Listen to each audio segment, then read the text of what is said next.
As the Summer Olympic Games close in Tokyo, Beijing looks ahead to the 2022 Winter Games. Hello, I'm Arnold Neider, and this is The Heat.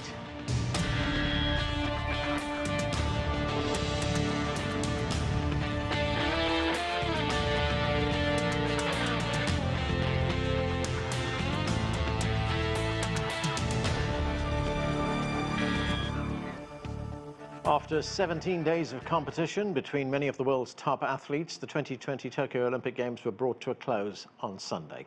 Over 4,500 athletes and team officials marched into the National Stadium behind the flags of over 200 national Olympic committees. And the focus turns now to the 2022 Winter Olympic Games. They're scheduled to begin in Beijing next February. And as we look back at Tokyo and look ahead to Beijing, joining me now from Washington, D.C. is Shihoko Goto. She is Deputy Director for Geoeconomics and Senior Associate for the Asia Program at the Wilson Center. Also joining us from Montreal is Dick Pound. He is a former Olympic swimmer and Vice President of the International Olympic Committee. Joining us too from Beijing is Einar Tangen. He is a political and economic affairs commentator. And also joining us is Lisa Delpy Neirotti. She is Associate Professor of Sports Management at George Washington University. Welcome to all of you. Shihoko, let me start with you. There were lots of questions before these games started, lots of divided opinions over whether the games should go ahead, whether they should be postponed. But after all that anxiety, the games have now taken place. It's all over. How do you think it went? Well, I think the Japanese government right now is really patting itself on the back. I don't think they have any regrets about hosting the Olympics. And as you said, though, there had been considerable opposition to actually hosting these games. The vast majority of the Japanese public had been vehemently opposed.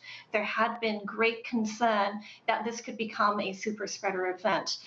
What is happening is that Japan was able to really keep the Olympics games actually very isolated from the rest of Tokyo, and it became this very efficient bubble.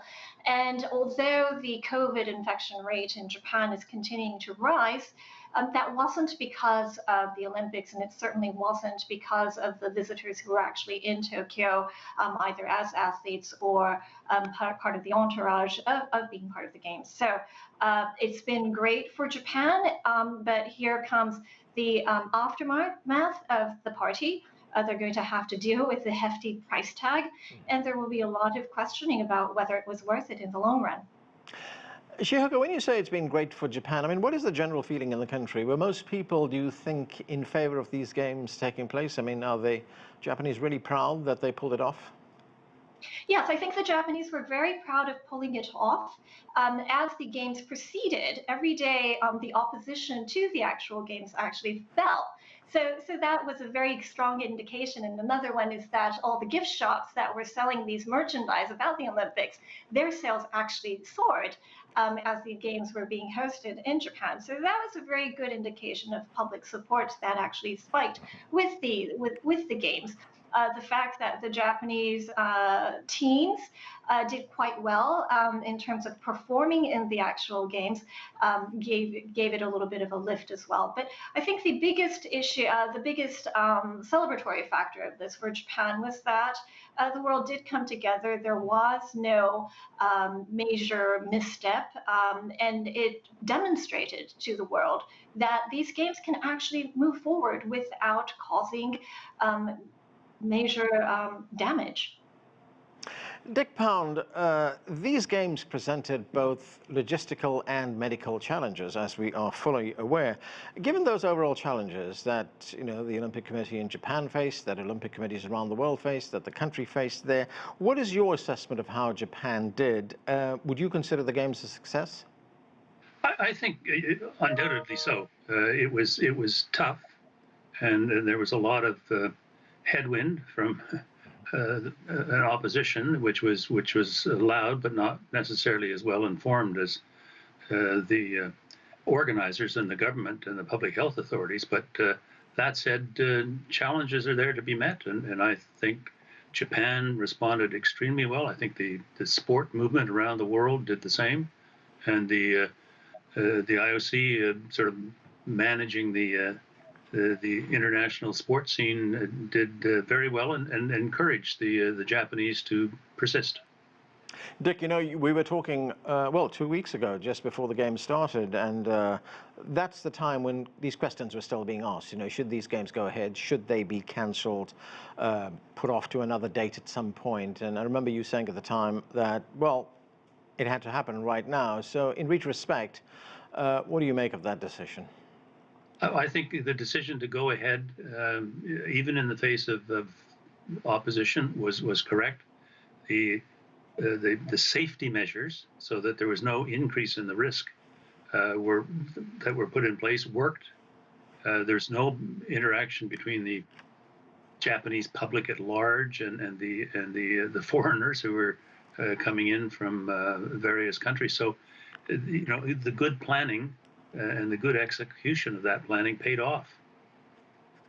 Lisa, you know, the Olympic Games are always billed as an event that brings nations together, brings the world together. And you should know a thing or two about this because you've attended, what, 20 Olympic Games since 1984. I mean, there were no spectators at these games, but there was a massive television audience that numbered in the hundreds of millions.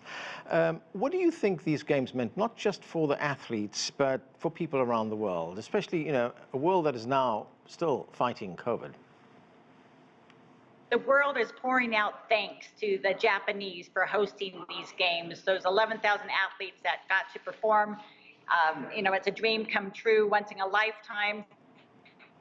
But then, you know, the billion of people around the world that, you know, got to watch something else besides the news and the stories about the pandemic, it brought spirit. And I know in NBC, they named these the kindness games. There's so many examples of sportsmanship and fair play and just friendship, because everybody knew how difficult these games were to prepare and to compete.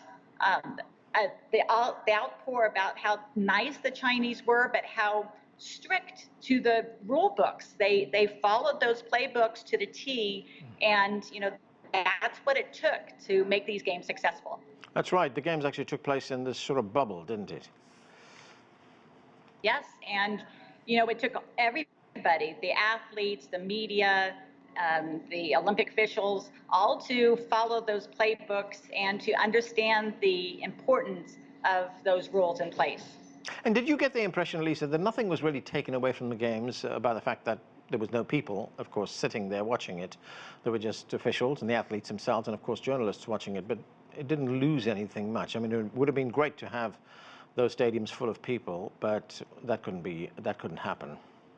Well, you have to look at it from different perspectives. So from us that were watching it on the broadcast, you know, the commentators filled the minutes with great stories. It was beautiful, the track and field, how they did the light show. So from a broadcast perspective, it went off without a hitch. I think many of the athletes missed having their family and friends. They missed having the crowd cheering for them, and even the celebration as they, you know, would run around the stadium or as they, you know, take their bows.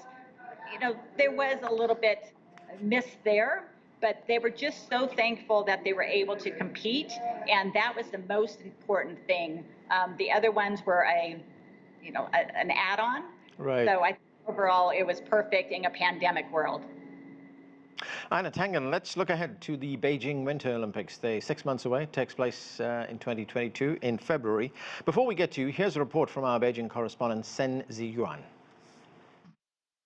You might remember this location from its appearance in the 2008 Beijing Summer Olympics. The National Stadium, also known as the Bird's Nest, will once again be the site for the opening and closing ceremony for the 2022 Winter Games. But the location I'm at right now is just one of the 3 zones for the game. Let's check it out. Venues have been divided into 3 zones: Beijing, Yanqing, and Zhangjiakou. The zones will feature different events throughout the games. For instance, in Beijing, there's the Water Cube. It gets the name from its look. It was the National Aquatic Center for Swimming, Diving, and Synchronized Swimming in 2008. Now, the Water Cube has been transformed into an ice cube for 2022. It will be used for curling for the Olympics and wheelchair curling for the Paralympics. After the games, it can be used and switched between the two depending on the season. The organizing committee says in late July, all venues and facilities will be ready for testing later in the year. Yanqing, another zone, is a mountainous suburb of China's capital.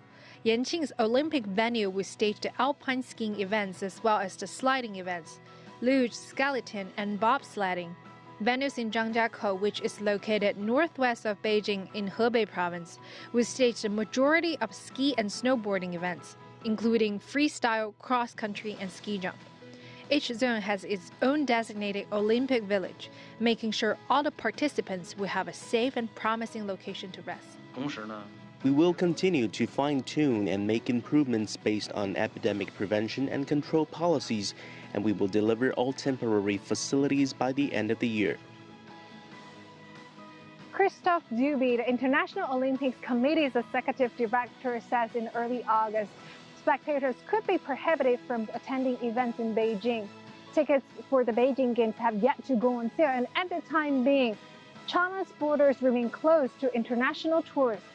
While everything is still certainly up in the air, Beijing has raised its restrictions for individuals from medium and high-risk regions from entering the capital amid recent outbreaks. Before the winter excitement comes, make sure to wear your mask and stay safe. Chen Ziyuan, CGTN, Beijing.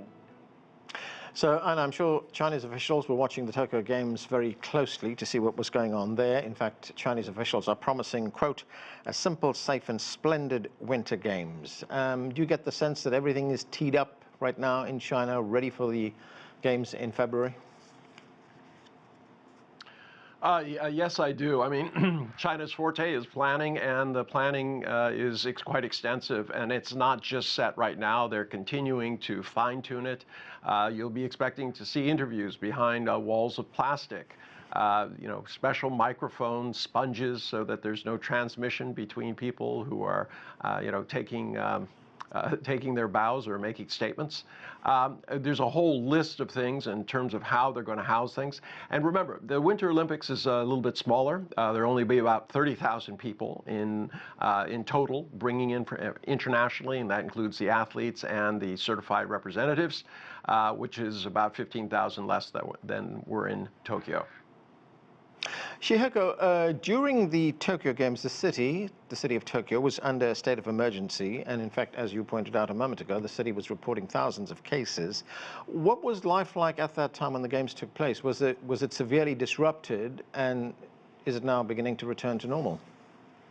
Right. Well, life in Tokyo still remains in quasi-lockdown. That is to say, there are heavy restrictions on places like restaurants and places of entertainment and places that people would gather. So restaurants still close early. They're not allowed to serve alcohol. Department stores have very strict opening hours and the like. But for most people, life does still continue to go on. The trains are still full. People are going on holiday. School is in session. So it is a very interesting mix of, as there is a declaration of a state of emergency, but at the same time, there is this sense of normalcy as well. But what I can say about the Olympics being in the city is that because it was so isolated, people really didn't feel part of the Olympic Games itself. That was a very strange experience for any host city of the Olympics. And one of the few games that would allow spectators to participate readily, the marathon, was actually not held in Tokyo, but it was actually held up in Hokkaido, up in the northern region of Japan. And that was less because of the pandemic. The decision to host it in Hokkaido was actually made before COVID struck, but because of climate change, and Tokyo is simply too hot for a lot of people to participate in sports. And so the runners went up to the north, and therefore spectators weren't able to go to the streets to cheer people on. Dick Pound, you have a unique insight into the staging of these games. You've been part of the games as a participant, as a swimmer in the games, and you also are now a senior official in the IOC. Do you have any takeaways from the Tokyo Games that'll probably be useful in the upcoming Winter Games in China? Well, I think the Chinese observation team that came to Tokyo to look at the measures taken to prevent a super spreader event will be very useful to them, and I'm sure they'll be twigged here and there as we find out more about A, local conditions, and B, the evolution of the disease itself. So health and safety will be issue number one, as they were in Tokyo. It was never a question of money or anything of that nature. It was, can we do this without any increase in the risk to either the participants or the people in the host country? And I think that planning worked.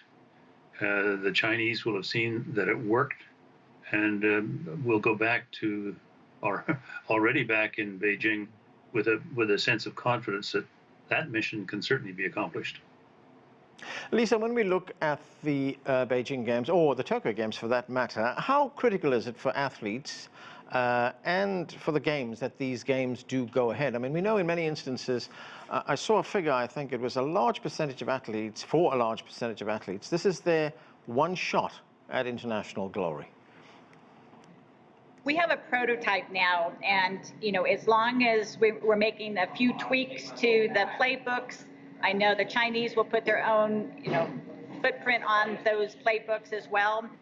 I think China was the first to be able to control the virus in the country.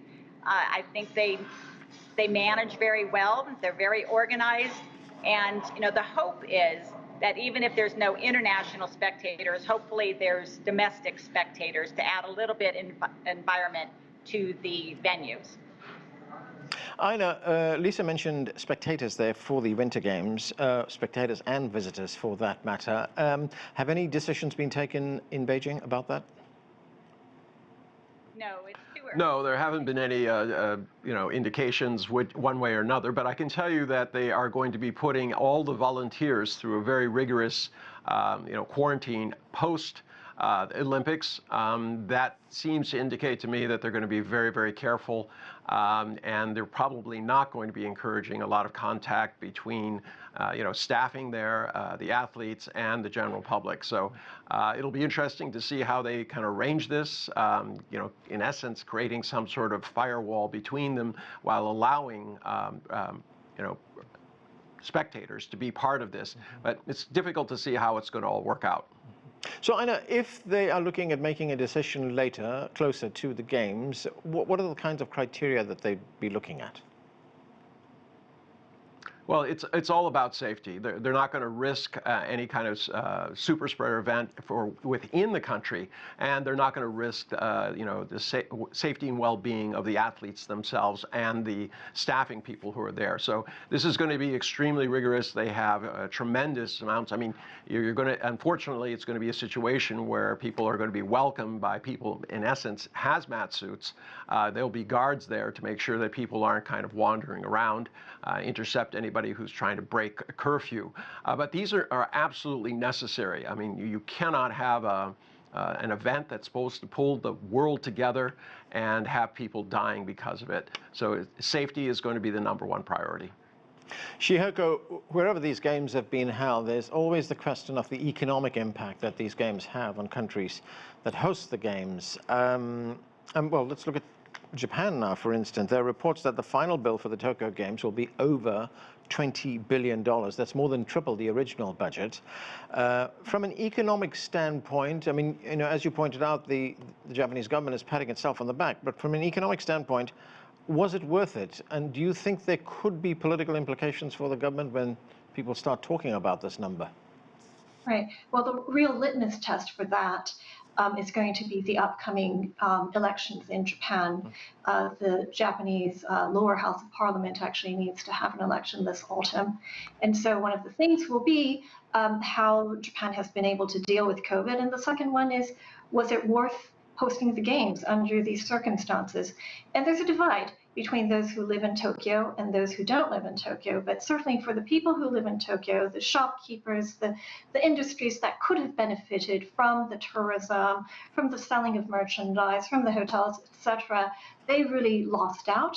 The government also, by not being able to sell tickets to these spectators, they lost out. There is going to be a lot of consideration about the economics and the cost effectiveness of hosting these Olympic Games. And there's going to also be a lot of discussion about the politics behind the hosting of Olympic Games as well, whether the benefit of hosting these games is actually for the people and actually allows the athletes to thrive, or is it really for the national government and for national prestige? And there's going to be that conversation moving forward. Dick Pound, what are your thoughts on the cost of hosting these games? I mean, it's not a cheap exercise. It's very, very expensive. We know countries have gone into deep debt by hosting these games. But ultimately, in the end, do the benefits outweigh the liabilities? I think the judgment on that is that, yes, they do. You have to be careful how you measure costs, because the $20 billion number that was floating around is not the cost of organizing the Olympic Games. It's the investment in infrastructure that the community at large wants and has made arrangements to have a post-games business solution in place. So the answer is I think it's vindicated by the fact that, for example, we've got Paris in 2024 in place. We've got Los Angeles in 2028 in place. We now have Brisbane in 2032 in place. These are all astute communities that have made the collective judgment that this is a good idea and a good investment for the country, in addition to being a showcase. And then every host does its best to showcase its own economy and tourism attraction and all of that sort of thing. So I think on balance, the folks that are stepping forward to becoming hosts understand that. They understand better now, I think, the need to prepare in advance so that you don't build things that you don't need after the games. And we've got a new selection process in place at the IOC to have a creative dialogue with potential hosts to say, look, here are things that we need. What do you need? How can we help you make this a better experience for your community at large? Lisa, there was something that we saw at these games, and if I'm not mistaken, I think it's the first time we've seen it, and that was the enormous pressure that some athletes were under to perform at these games. We saw that Simone Biles, the United States gymnast, she withdrew from a number of events. What did you make of that? Well, always mental health is most important when it comes to athletes, but remember, over the years, there's been a lot of pressure on multiple athletes. Michael Phelps, you can name many others that have always felt that pressure. The big difference is when you are putting your life at risk doing in the air twist when your body, your mind is not able to keep focus, called the twisties. So, every athlete feels an immense amount of pressure. And when it's not life-threatening, like gymnastics, they kind of push through. And that's something that we need to remember. Dick Pound, of course, the competition is very stiff and it's enormous pressure on the athletes to win glory for their country, as we have seen. But we saw some great examples of sportsmanship, of camaraderie at the games. I'm thinking of the two high jumpers who decided that they would share the gold medal rather than go for another round in which they would decide who would get the gold and who would get the silver. So we did have that, didn't we? I think that oddly enough, I think the strange conditions, let's call them that existed in Seoul, brought the athletes closer together amongst themselves. And there was a much more sense of support for even for opponents as well as team members. And I think that is a lesson that will help all athletes. I appreciate your previous question about pressures on athletes like Simone, and don't forget this: these are self-created pressures, to succeed. And what happens is sometimes when you succeed, that's a terrific thing. The pressure that you then have to succeed again is sometimes the kind of pressure that gets out of control.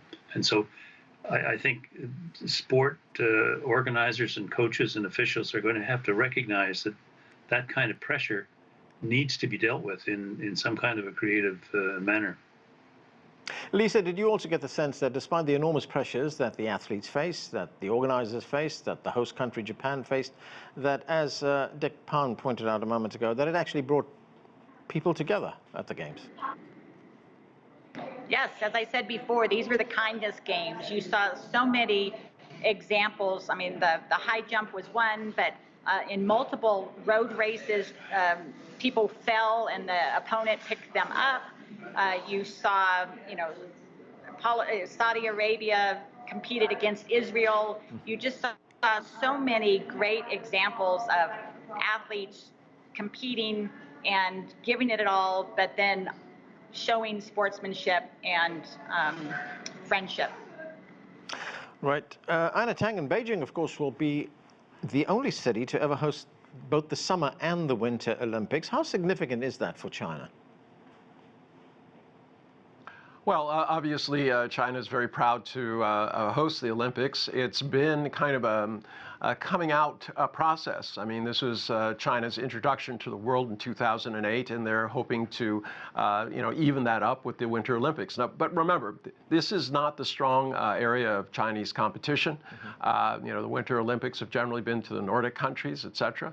So we'll have to see. But I think it's from their perspective, it is trying to be gracious, trying to host international competition, and hopefully this will be more about the athletes and not the glorification of the organizations or the countries doing it. It has become kind of an issue that this is a wealthy country hosting opportunity. You don't see these happening in less developed countries, and that is a concern. If the Olympics is going to be just for the elites, there has to be a way of kind of evening that out. Okay, and that's where we have to leave it. Thanks to all of you for joining us. I'm Anand Naidu in Washington, and that was The Heat.